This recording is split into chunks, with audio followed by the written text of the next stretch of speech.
हमारा इकोनॉमिक में क्या चल रहा था? National income. ठीक है, तो आते हैं नेशनल इनकम पे।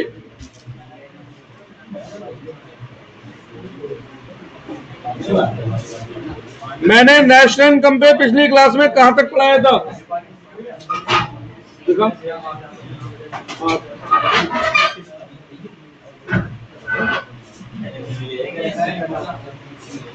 लास्ट क्लास में मैंने आपको कराया था बस ये 3 इंटर रिलेशंस आपस में क्या थे। आज से मुझे कराना है मेथड ऑफ नेशनल इनकम। तो बेटा method of national income, 3 method होते हैं नेशनल इनकम में। ठीक है, शुरू कर रहा हूं, अब ध्यान दे लीजिएगा प्लीज। पहला मेथड है वैल्यू एडिड मेथड। उसके पास है, बोतल अभी दे देगा। अच्छा, एक सेकंड। हाँ बेटा,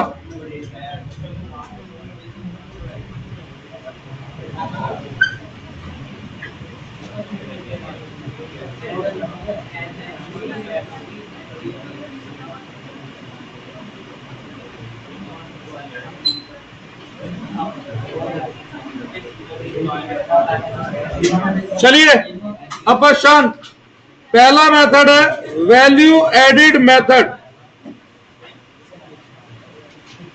इसका एक और नाम है नेट एडिशन मेथड। इस मेथड से हम क्या कैलकुलेट करते हैं? इस मेथड से निकल कर आता है GDP at MP. Full form क्या बनी? Gross domestic product at market price. और इस मेथड से निकल कर आता है जीवीए एट एमपी। या तो जीडीपी एट एमपी या फिर जीवीए एट एमपी। तो मैं यहां पर फॉर्मूले ना लिखवा करके बेटा एक फ्लो चार्ट बना रहा हूं और उनकी हेल्प से मैं आपको क्वेश्चन सॉल्व करना सिखाऊंगा। तो इसका फ्लो चार्ट कुछ ऐसे है। वैल्यू ऑफ आउटपुट, जो भी कुछ हमने बनाया उसकी क्या वैल्यू है, मार्केट प्राइस क्या है उसका, वैसे भी किस पे निकाल रहे हो आप? एमपी पे। तो किसकी बात हो रही है? Market price minus intermediate consumption. क्या मैंने आप लोगों को इंटरमीडिएट कंजम्पशन का मतलब बताया था? कोई भी चीज जिसे हम खरीदते हैं या तो रिसेल करने के लिए या फिर to be use as raw material, उन्हें क्या कहते हैं? Intermediate consumption. अब वैल्यू ऑफ आउटपुट के फर्दर 2 मेथड हैं, जिसमें से आपकी जो बुक है लगी हुई उसमें एक ही मेथड के क्वेश्चन गिवन है बार बार। पहला method unit produce into market price, और दूसरा method sales plus increase in stock. अब सेल फर्दर 2 तरीके की होती है बेटा, एक डोमेस्टिक सेल और एक एक्सपोर्ट। इंटरमीडिएट कंजम्पशन में 2 चीजें आती हैं, purchase of raw material and intermediate service.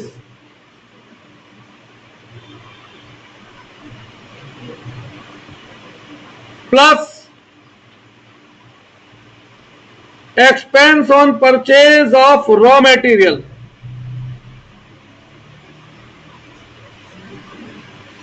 expense on purchase of raw material। अब purchase of raw material further 2 category में डिवाइडेड है, डोमेस्टिक परचेज प्लस इंपोर्ट, ये फ्लो चार्ट उतारो और मैं इसका यूज करना सिखाता हूं आपको। इसे यूज कैसे करा जाएगा, मैं यूज करना सिखाता हूं इसे कि ये यूज कैसे किया जाएगा।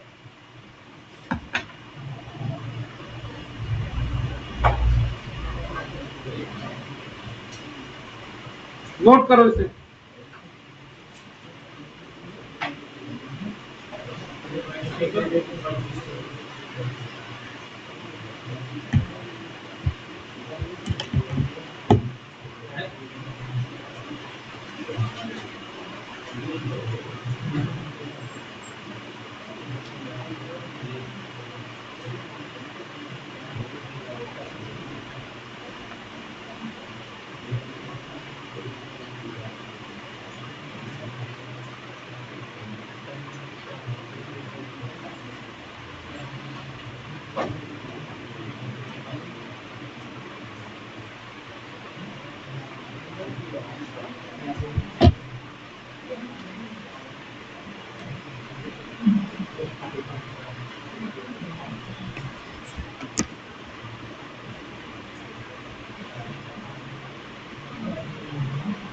कर रहे हैं?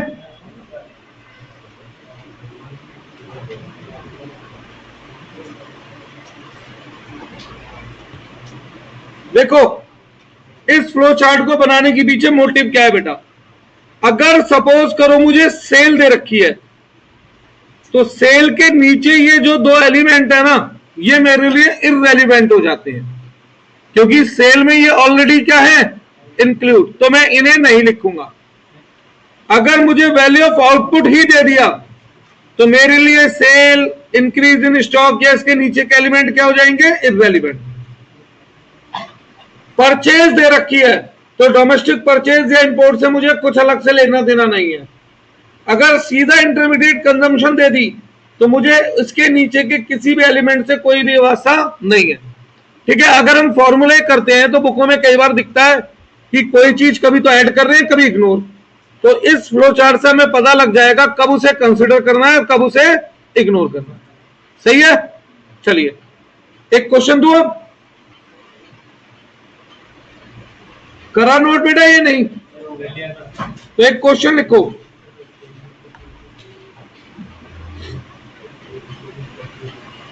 फ्रॉम फॉलोइंग इंफॉर्मेशन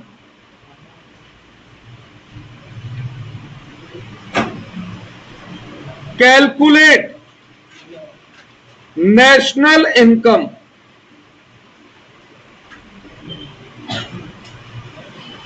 इंफॉर्मेशन के रूप में सबसे पहले क्या दे रखा है मुझे, यूनिट सोल्ड 10,000 यूनिट,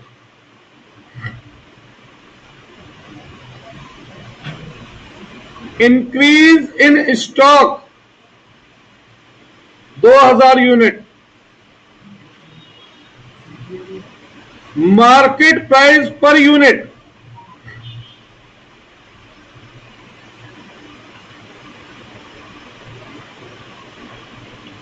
100 रुपए,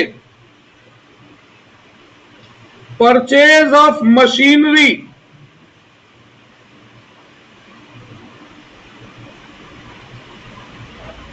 2 लाख रुपए, life of machinery 10 years,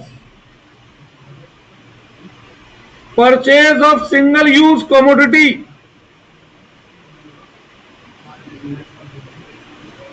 purchase of single use commodity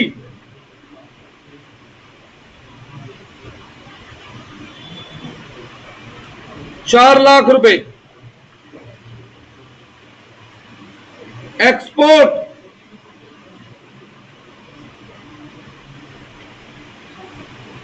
60,000 रुपए, इंपोर्ट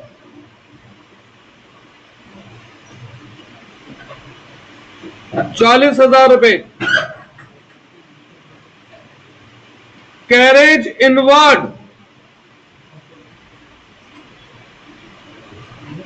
20,000 रुपए।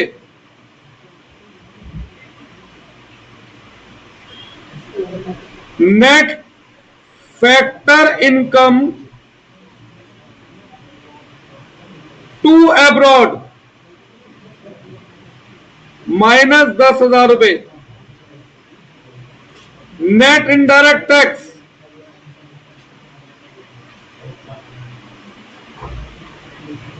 12,000 रुपए। इस क्वेश्चन से हमें नेशनल इनकम निकालनी है। अब नेशनल इनकम कैसे निकलेगी? पहले आप इस फ्लो चार्ट का यूज करो। इस चार्ट का यूज करोगे तो उससे क्या निकल कर आएगा? GDP at MP. फिर इस जीडीपी एट एमपी से हम उसे किस में कन्वर्ट करेंगे? नेशनल इनकम में। और नेशनल इनकम हम किसे कहते हैं? एनएनपी एट एफसी को। करो बेटा, क्वेश्चन तो लगा दो।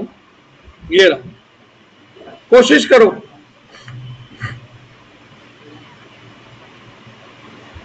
तूने कितना याद किया आज?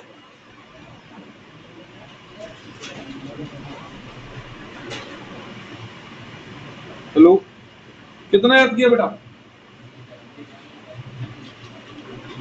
हो गया पूरा याद? अब ये मुझे ऐसे क्लिक कर दिखाएगा पूरा।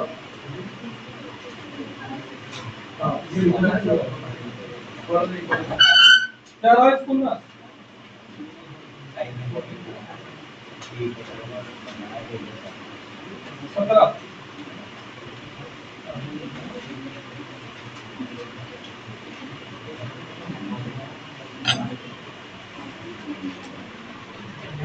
पढ़ ले बेटा, बड़ा अच्छा होगा अगर पढ़ेंगे तो।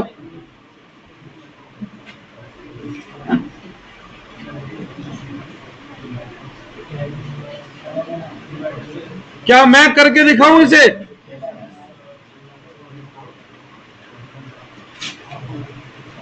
करूं? देखो तो, सॉल्यूशन।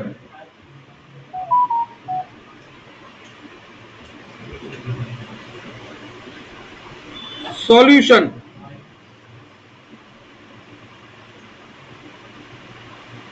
सॉल्यूशन के रूप में मैं बनाऊंगा एक flow chart. GDP at MP, इसके दो हिस्से, value of output minus intermediate consumption. Value of output further कैसे निकलेगी? यहां पे मुझे यूनिट प्रोड्यूस दे रखी है, यूनिट सोल्ड दे रखी है, तो सेल वाला रास्ता अपना रहा हूं। Sales plus increase in stock. Sale में फर्दर दो चीजें आती हैं, क्या क्या? एक्सपोर्ट और domestic cell.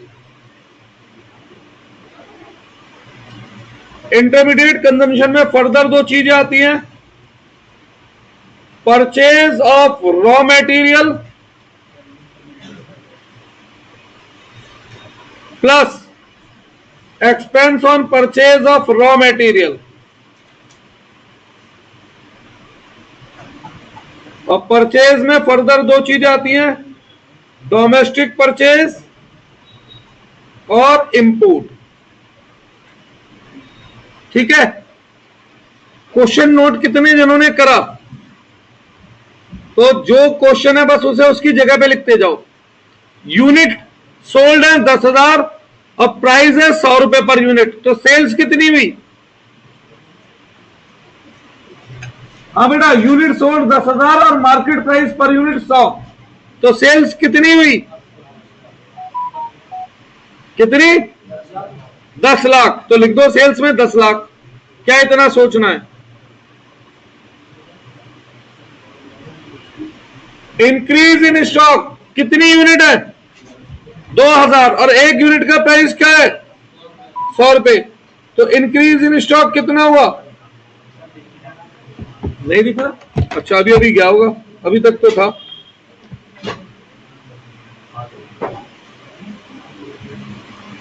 Increase in stock कितना हुआ? अरे 2000 यूनिट इंटू 100 2 लाख।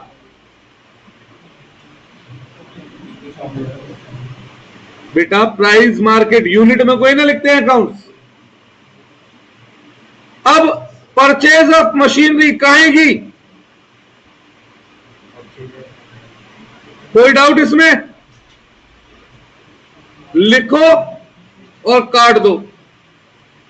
क्या मशीन रॉ मटेरियल होती है? क्या मशीन सिंगल यूज कमोडिटी है? फिर कहां से आपने वहां लिख दिया? मैंने पागल बनाने के लिए लिखा था और आप पागल बन गए। आगे लाइफ ऑफ मशीन भी यहां कहीं नहीं आएगी। Purchase of single use commodity है कई जगह। सिंगल यूज कमोडिटी हम किसे कहते हैं?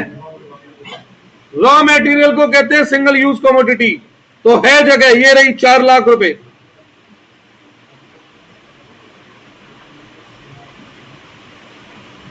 आगे एक्सपोर्ट 60,000, इंपोर्ट 40,000। ये रही एक्सपोर्ट की जगह और ये रही इंपोर्ट की जगह। कैरेज इनवर्ड, सभी लोग कॉमर्स बैकग्राउंड के हैं, ध्यान है क्या था कैरेज इनवर्ड? कैरेज इनवर्ड था एक्सपेंस ऑन परचेज। तो ये रही जगह 20,000। Net factor income to abroad, इस पूरे चार्ट में net factor income to abroad कहीं दिख रहा है? कहां दिख रहा है? दिख रहा है इसमें कहीं? नहीं है तो जगह छोड़ दो। नेट इनडायरेक्ट टैक्स, इस पूरे चार्ट में नेट इनडायरेक्ट टैक्स कहीं दिख रहा है?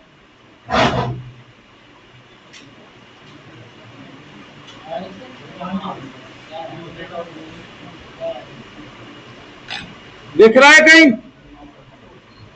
नहीं दिख रहा तो छोड़ दो। अब सबसे पहले जो कुछ बात ध्यान देनी है ध्यान दो। मुझे सेल गिवन है, तो बेटा जब सेल गिवन है ना, तो सेल के नीचे के जो एलिमेंट है वो मेरे लिए हो जाते हैं इररेलेवेंट, क्योंकि मुझे सेल गिवन है। अगर मुझे वैल्यू ऑफ आउटपुट गिवन होती तो उसके नीचे के जितने एलिमेंट है वो सब क्या हो जाते? इररेलेवेंट। परचेज गिवन है तो परचेज के नीचे के जितने भी एलिमेंट हैं वो सब मेरे लिए क्या हो जाएंगे? इररेलेवेंट। अब तो 10 लाख प्लस 2 लाख कितना आया? ये 12 लाख। और 4 लाख प्लस 20,000 ये कितना आया? 12 लाख माइनस 4 लाख 20,000 कितना बचा? ये 7,80,000। कायदे में सॉल्यूशन यहां पे आधा हो चुका है, पर आपके स्कूल वाले नंबर काट लेंगे, कहेंगे हम नहीं मानते, ये तो गलत फॉर्मूला है। तो उसके लिए आपको स्कूल में एक क्वेश्चन कैसे करना है, मैंने ऊपर जीडीपी एट एमपी का फॉर्मूला क्या लिखवाया आपको? Value of output minus intermediate consumption. और फिर वैल्यू ऑफ आउटपुट क्या आई हमारी? नहीं क्या आई? 10 लाख प्लस 2 लाख कितनी आई? 12 लाख। ऐसे 12 लाख लिखोगे तो वो मानेंगे, नहीं तो कह देंगे गलत है ये फॉर्मूला। अरे कुछ चेंज करा है क्या मैंने? फिर ऐसे ही इंटरमीडिएट कंजम्पशन कितनी है हमारी? 4 लाख प्लस तो कितना? 420। अब कह देंगे ये हमने ठीक करा है। तो ऐसे जीडीपी एट एमपी क्या है हमारा? 7,80,000। पूछना है कुछ? अब मांगा क्या था क्वेश्चन ने हमसे? क्या मांगा है बेटा क्वेश्चन ने? और नेशनल इनकम का मतलब क्या होता है? लास्ट क्लास में बताया था। और हमारा निकल कर क्या है अभी? और मान क्या रहा है क्वेश्चन? तो क्या मैंने जीडीपी एट एमपी को एनएनपी एट एफसी में कन्वर्ट करना सिखाया था? कब? लास्ट क्लास में। ग्रॉस से नेट पे जाते हैं तो क्या करते हैं? माइनस। अच्छा, ये है कितना? 7,80,000। डोमेस्टिक से नेशनल पे जाते हैं तो क्या करते हैं? प्लस। मार्केट प्राइस से एफसी पे जाते हैं तो minus net indirect tax. Last class में सिखाया था सब। बताओ डेप्रिसिएशन कितना दे रखा है? क्वेश्चन पढ़ो।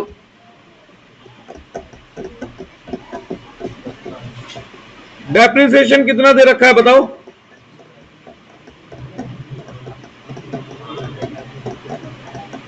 शगुन जी, दिख रहा है कुछ डेप्रिसिएशन?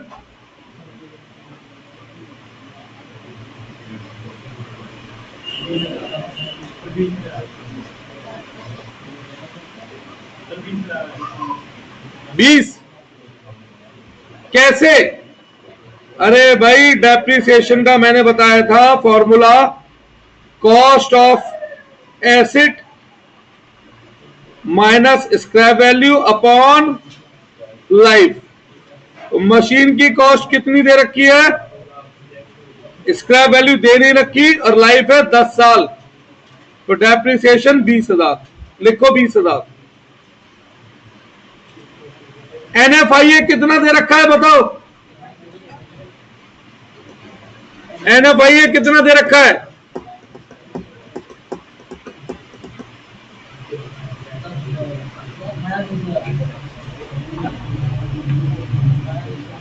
हाँ जी, माइनस 10,000। एनएफआईए दे रखा है माइनस 10,000। बिल्कुल गलत, प्लस 10,000। अब आप कहेंगे मैंने तो माइनस लिखा है। अरे भाई, उसके पूरा नाम पढ़ो। क्या है पूरा नाम? Net factor income. और मैंने आपसे क्या बोला था? 2 का इनवर्स होता है क्या? फ्रॉम। अगर 2 माइनस में है तो फ्रॉम प्लस कहलाएगा, 2 प्लस है तो फ्रॉम माइनस कहलाएगा। तो यहां पे 2 दे रखा है, माइनस में तो फ्रॉम हो गया प्लस। नेट इनडायरेक्ट टैक्स कितना है? 12,000। बस हो गया क्वेश्चन सॉल्व। आ गया हमारा नेशनल इनकम।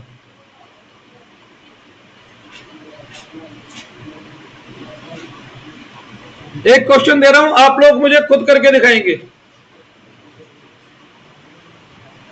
ये मैंने स्कूल का तरीका लिखा था बीच वाला, ये वाला जो है ना, ये मैंने आपको ये दिखाया था स्कूल में, प्रेजेंट कैसे करके दिखा देना। ठीक है, बाकी ये चार्ट था, ये स्कूल का प्रेजेंटेशन का तरीका हो गया, और ये तो हमें बाद में सॉल्व करना ही करना है कन्वर्जन के लिए। एक क्वेश्चन दे रहा हूं, करना।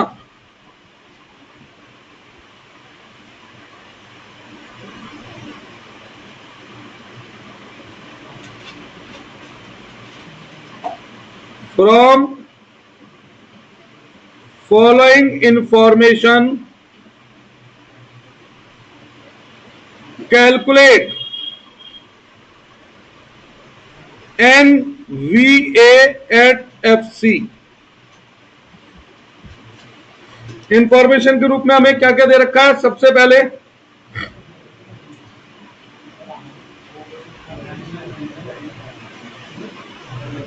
सेल्स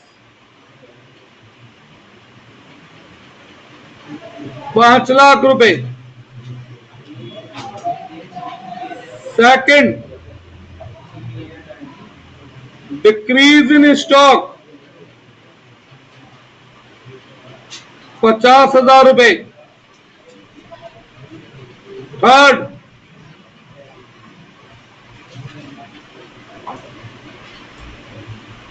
नेट एक्सपोर्ट 20,000 रुपए। फोर्थ, एक्सपोर्ट 30,000 रुपए। फिफ्थ, डोमेस्टिक परचेज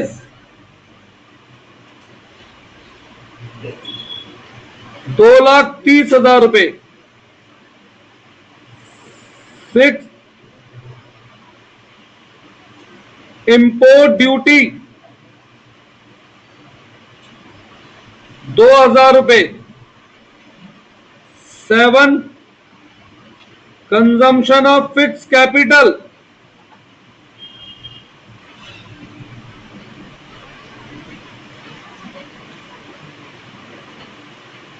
10,000 रुपए। 8 net factor income to abroad 5,000 रुपए। 9 इनडायरेक्ट टैक्स 8,000 रुपए। 10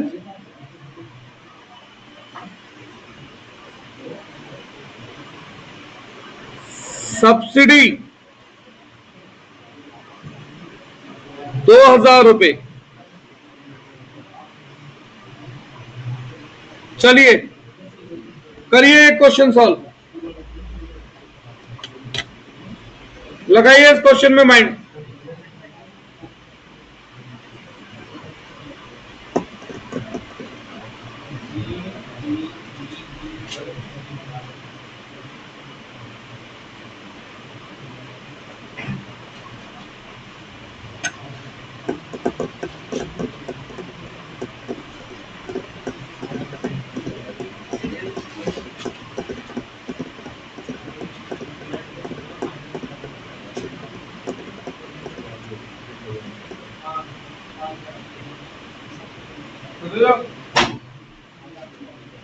देखिए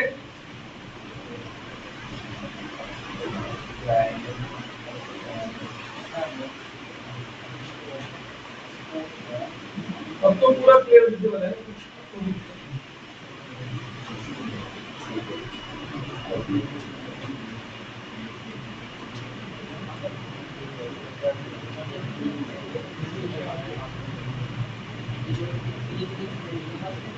जी बातें नहीं करो, काम में ध्यान लगाओ।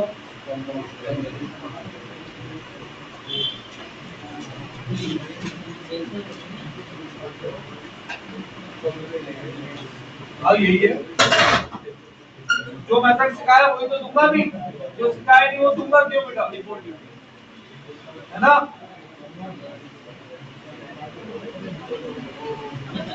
12 11 से टफ है, ये आपको मानना पड़ेगा।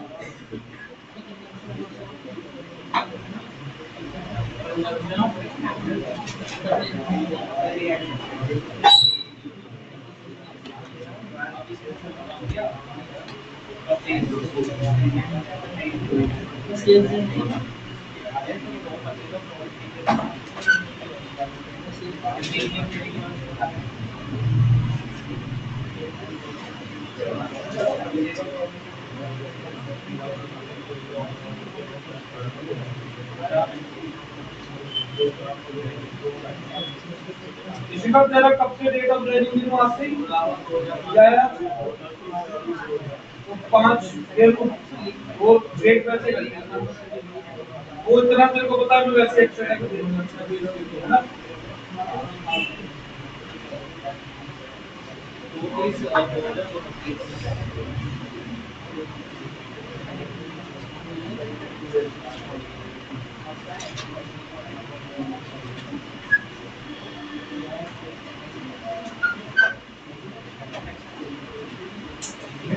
चार्ट बनाया था ना, इसे फॉलो करो, इसको यूज करो।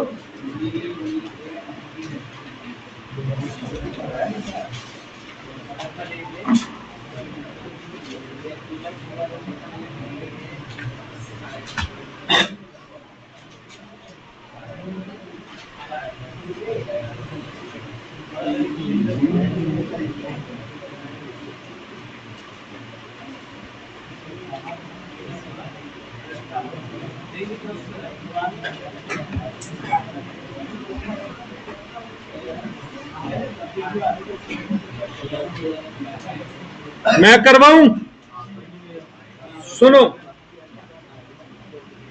इसके बाद कराऊंगा वो क्वेश्चन जो मैंने इस साल बोर्ड एग्जाम से एक दिन पहले करवाया था इंपॉर्टेंट में, और एग्जाम में आ गया।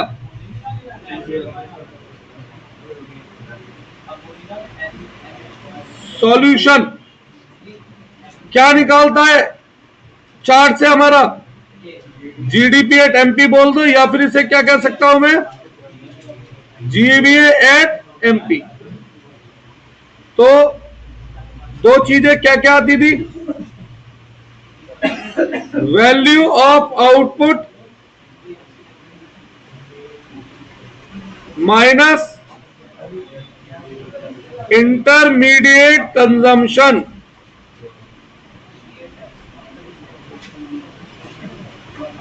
वैल्यू ऑफ आउटपुट में फर्दर कितनी चीजें आती थी? दो। कौन कौन सी दो? एक sales plus increase in stock, और सेल्स फर्दर कितने तरीके की थी बेटा? दो, डोमेस्टिक सेल और एक्सपोर्ट। इंटरमीडिएट कंजम्पशन में दो चीजें क्या क्या आती हैं? एक purchase of raw material plus expense on purchase, और परचेज ऑफ रॉ मेटेरियल में फर्दर दो चीजें आती हैं, डोमेस्टिक परचेज प्लस इंपोर्ट। यही है हमारा फ्लो चार्ट। अब जो भी कुछ क्वेश्चन में दे रखा है, जितना भर सकते हो भरो। सबसे पहले क्या दे रखी है? क्या सेल्स की जगह है इस चार्ट में? तो लिख दो कितनी है सेल्स। अगले नंबर पे डिक्रीज इन स्टॉक, क्या इस चार्ट में जगह दिख रही है? इंक्रीज की है। अरे देख क्या रखा है? अबे तो माइनस में लिख दो ना भाई, अपोजिट दे रखा है तो जरूरी है स्टॉक बढ़ेगा, कम भी तो हो सकता है। कितना? 50,000 माइनस का। आगे बढ़ो। नेट एक्सपोर्ट कहीं नहीं आता, लेकिन हमें आपको एक हिंट दे रहा हूं। नेट एक्सपोर्ट का मतलब होता है एक्सपोर्ट माइनस इंपोर्ट, और नेट एक्सपोर्ट कितनी दे रखी है? आगे बढ़ो। एक्सपोर्ट कितना? 30,000। तो एक्सपोर्ट की जगह ये रही। अच्छा, यहां पे अगर मैं एक्सपोर्ट लिख दूंगा तो इससे मिसिंग फिगर पता लग जाएगी। क्या पता लग जाएगा? इंपोर्ट कितने रुपए? 10,000। तो उसे उसकी जगह पे पहुंचा दो। आगे बढ़ो। डोमेस्टिक परचेज है कहीं जगह? बताएं, डोमेस्टिक परचेज की है कहीं जगह? है। कितनी है डोमेस्टिक परचेज? 2,30,000।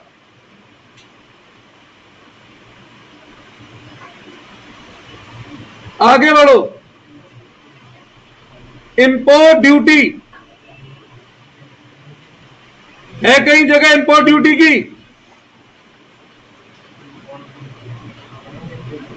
अरे वेदांश, इंपोर्ट ड्यूटी की कहीं जगह है भाई?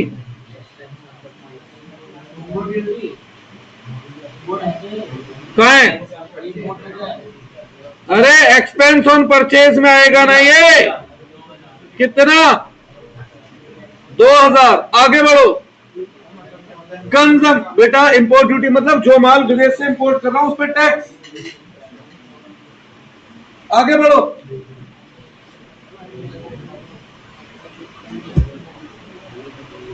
हाँ जी, कंजम्पशन ऑफ फिक्स कैपिटल किसे कहते हैं? Consumption of fix capital. Depreciation को देखो, है जगह कहीं? कहां है? कहां है? नहीं है, छोड़ दो। Net factor income to abroad कहीं जगह है? छोड़ दो। इनडायरेक्ट टैक्स या सब्सिडी की जगह है? छोड़ दो। अब सुनो, मैंने आपको बताया भी था, अगर मुझे ऊपर की कोई एलिमेंट दे रखा हो तो नीचे का मेरे लिए क्या हो जाता है, बेकार। तो ये हिस्सा मेरे लिए क्या है, वर्थलेस, कोई यूज नहीं है।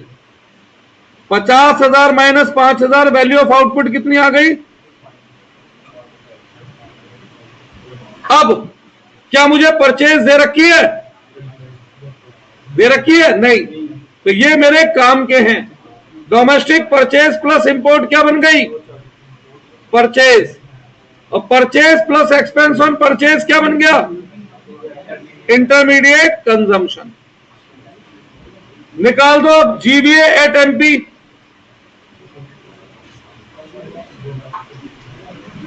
वैल्यू ऑफ आउटपुट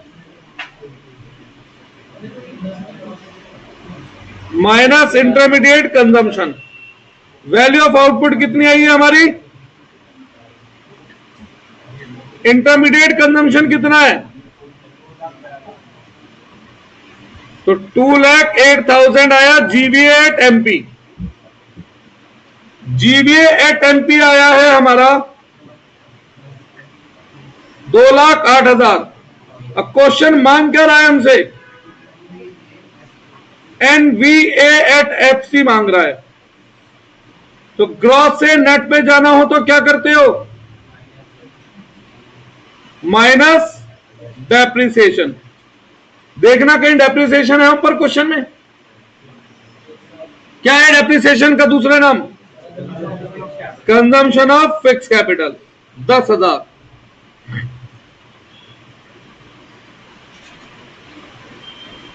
वीए से वीए में जाऊंगा तो कुछ नहीं, एमपी से एफसी पे जाऊंगा तो माइनस नेट इनडायरेक्ट टैक्स।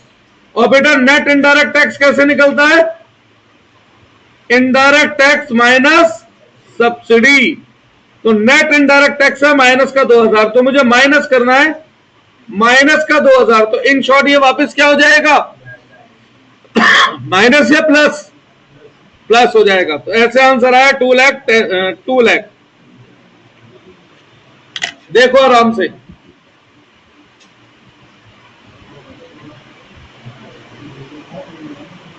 ये लो, देख लो आराम से पूरा।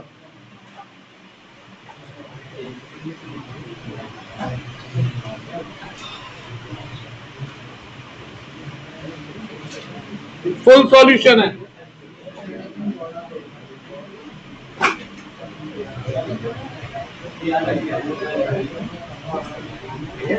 सब्सिडी 2,000 थी। अरे यार मैं 10 देना चाह रहा था, पता है हुआ क्या, वो आंसर दिमाग में चल रहे होते हैं ना, फिर तुम लोगों को जब मैं क्वेश्चन बोलता हूं तो दिमाग में आंसर पहले आ जाते हैं, तो मैं वो दिखाना चाह रहा था। इसे 10 ही कर लो, क्योंकि मेरे को यूज करना सिखाना है ना, माइनस में आ जाए तो क्या होगा, समझ गया बेटा। अब होता क्या है, आपके लिए कोई क्वेश्चन बोला, माइंड में आंसर चला, वो लिखा गया गलती से 2,000।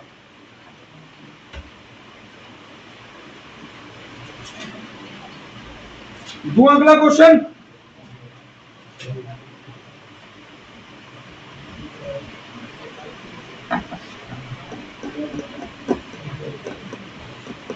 ये मेथड क्लियर, प्रैक्टिस कराऊंगा बहुत सारी। अभी तो बुक देनी है तुम लोगों को, अब छपा लूंगा बुक कल परसों में 30। मात्र 150 रुपए 200 रुपए होंगे जहां तक है बुक के।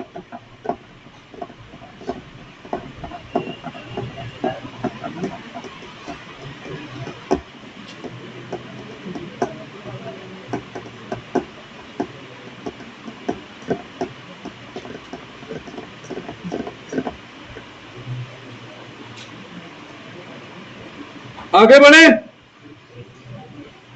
चलिए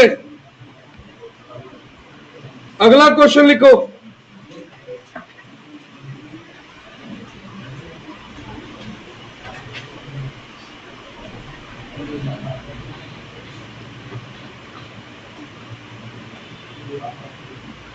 ये वाला बोर्ड नहीं है, बोर्ड वाला भी कराऊंगा। From following information calculate amount of sales क्या दे रखा है? एनडीपी एट एफसी दे रखा है 1,08,000। Increase in stock 10,000। Purchase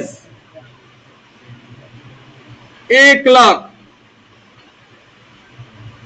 expense on purchase 5,000। Depreciation 8,000। Net indirect tax 6,000। NFIA 7,000। लो, ज्यादा बड़ा क्वेश्चन नहीं दे रहा मैं, छोटा सा क्वेश्चन है, कर लो, करो इसे।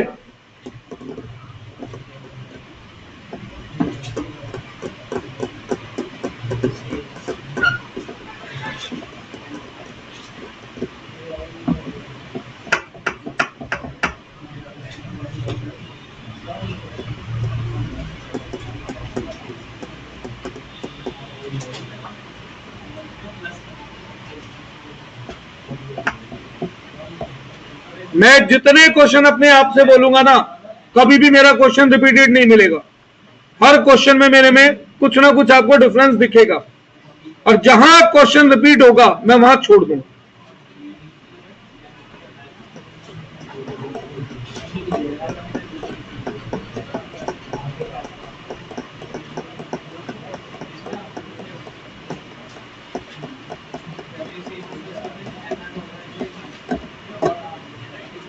कल तो सुबह आएगा, कल सुबह खाली हूं मैं।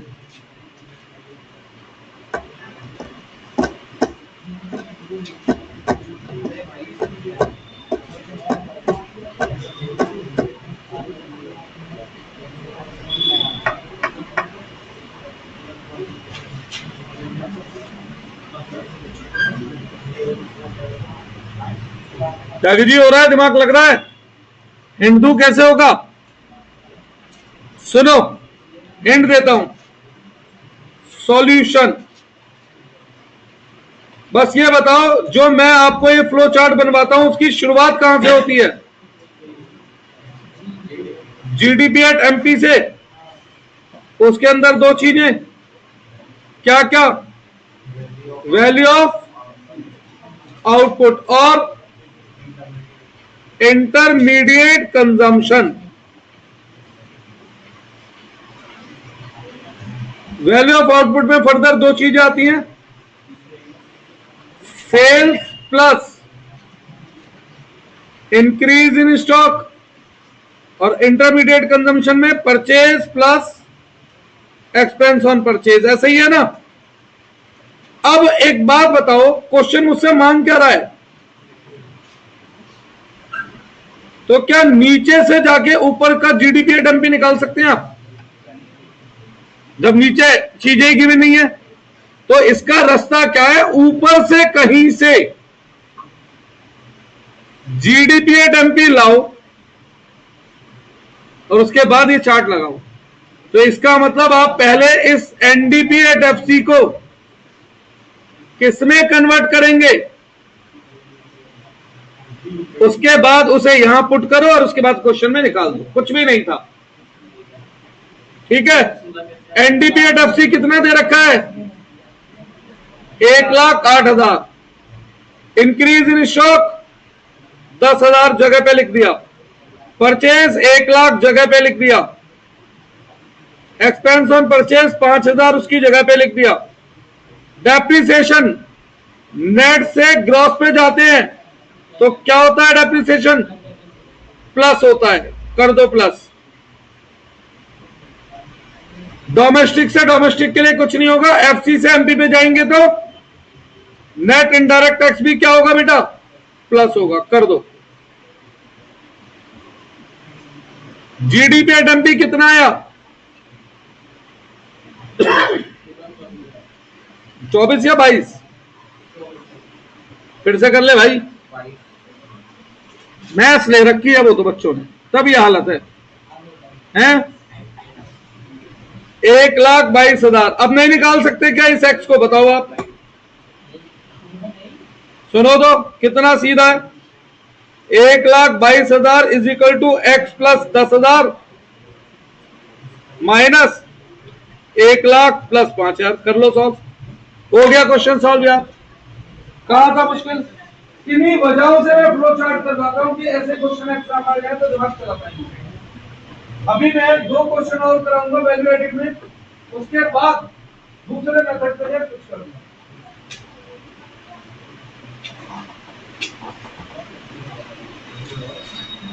5 मिनट के लिए इसे विराम दे देते हैं।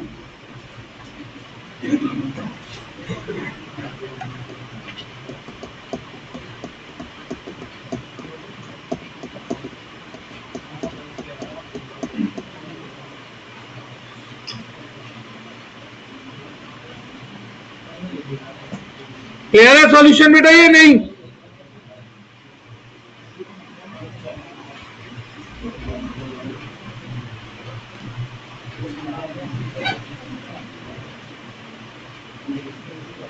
तो राइटिंग भी बिजी हो गई और इसका चलना शुरू में नहीं लिखा जाता तो